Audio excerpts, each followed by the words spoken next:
Hey guys, this is a recap of Game 4 of the World Chess Championship between Gukesh and Ding. So Ding is the white pieces, and he starts with Knight f3 or the Zucker opening.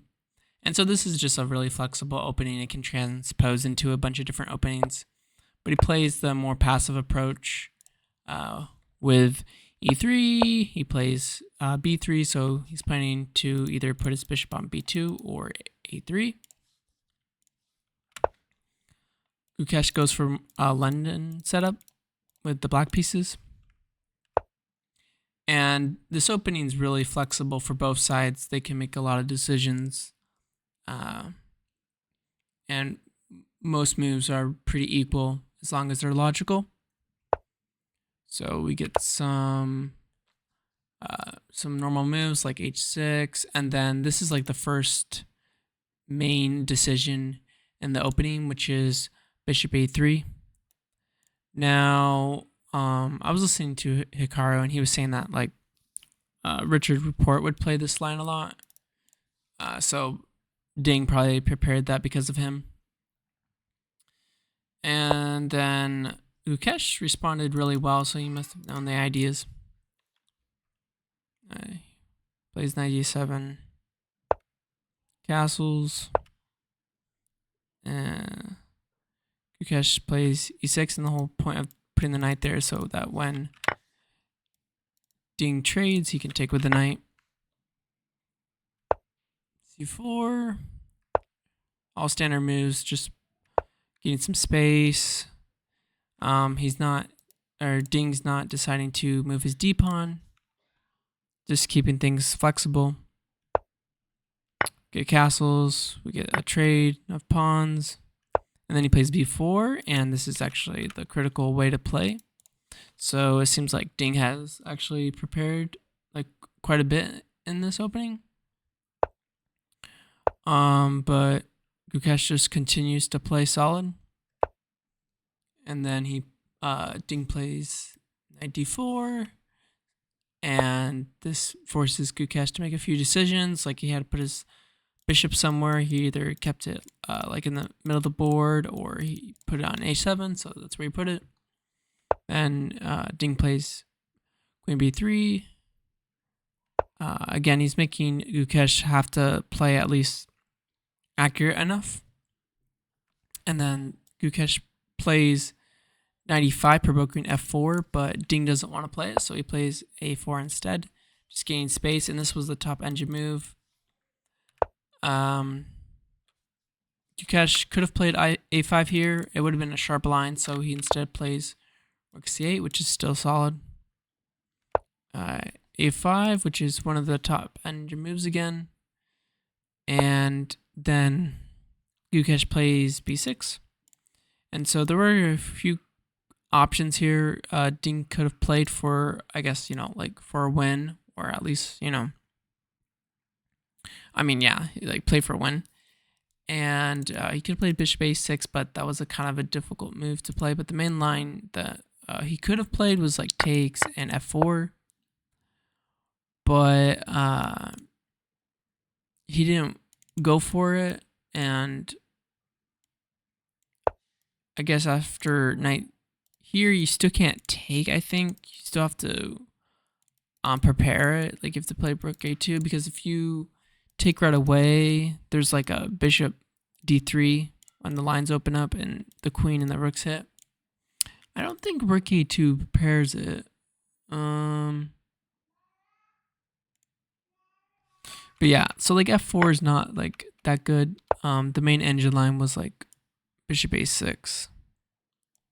And then after rook c7, then there's f4. And the difference is if the knight goes here, there's like some kind of sacking, I believe. Well, here you can just take. But if the knight goes here, I believe... where is it? I know there's like... They try to... Yeah. This is why Ding probably didn't play, is because there's some lines where the bishop could get trapped. Let's say take. Let's say like knight here. b5, right? And then the whole idea is you sacrifice and the knight's trapped. So that's basically what you have to see in the line. But instead, Ding just decides to play safe, and it's fair. I mean, it's a draw anyway. So he plays knight f3. And they trade. Gukesh plays d4, which basically forces more pawn trades. So like basically getting rid of like some weaknesses. And then plays bishop here, forcing more trades. Ding plays a tempo move, rook d1. More trades. Ding plays knight c3, which is basically going for the draw. Gukesh tries to play on for a win, but at the end of the day, it is a draw. But Gukesh had actually a good chance at one point, so they just keep moving some pieces. And there's some traps here. You have to be a little precise. Like you can't play, say, like queen c3 there, because like there's a simple tactic of this check, and the rook has to take because the king can't go to h2. But anyway, so they just keep. Let me go back. Yeah, it's okay. It's a draw anyway. So let's go here. Yeah, so king g2,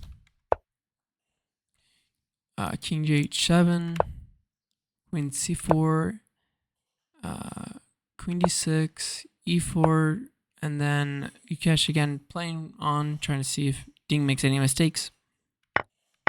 Takes, and actually before Gukesh took back, he had one more chance to kind of see if Ding could have made some mistakes. There was this check he could have given, and like it kind of forced the king to be a little less active. The king would have to go to rook g1, h2, or he could have played f3, right? And obviously, those are the only logical moves in the position. Everything else is just obviously losing.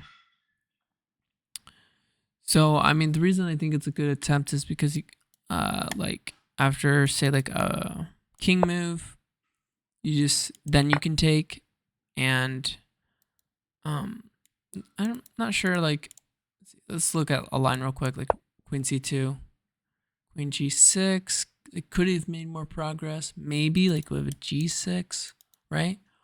Or, bishop f3, yeah, I mean, maybe. But basically, he could have played it like this would have like prolonged the game a little bit more. But it's still a draw. And like when you do like prolong the game like that, you also do risk losing. So he just takes right away, and then Ding pins the rook. So there's a threat of g4. So he attacks and pins the queen to the king. So Ding trades. And then Ding activates his king, brings it to e4, attacking the rook, so he gives a check. If the king goes up here, it's rook d2. And then if the king goes back, you just basically repeat the position, and then they repeated the position, and they agreed to a draw. Or agreed to threefold repetition. So yeah, that was the game. Unfortunately, Ding hasn't been really like pressing that hard with the white pieces. I mean, he did like actually like have some good ideas in the opening with this. I mean, the opening's not really like that much better for white, but Gukesh just shut it all down, responded really well. So Ding unfortunately does not have like that good of preparation with the white pieces. He's not able to really like get Gukesh in trouble or put pressure on him really, which is unfortunate, but yeah, I mean, it's mainly because Ding hasn't prepared. I mean, in the press conference, he literally said like he only prepared for like 3 weeks. So I don't know. But yeah, that's gonna do it for this video, guys. Thank you for watching, and I'll see you in the next one. Bye.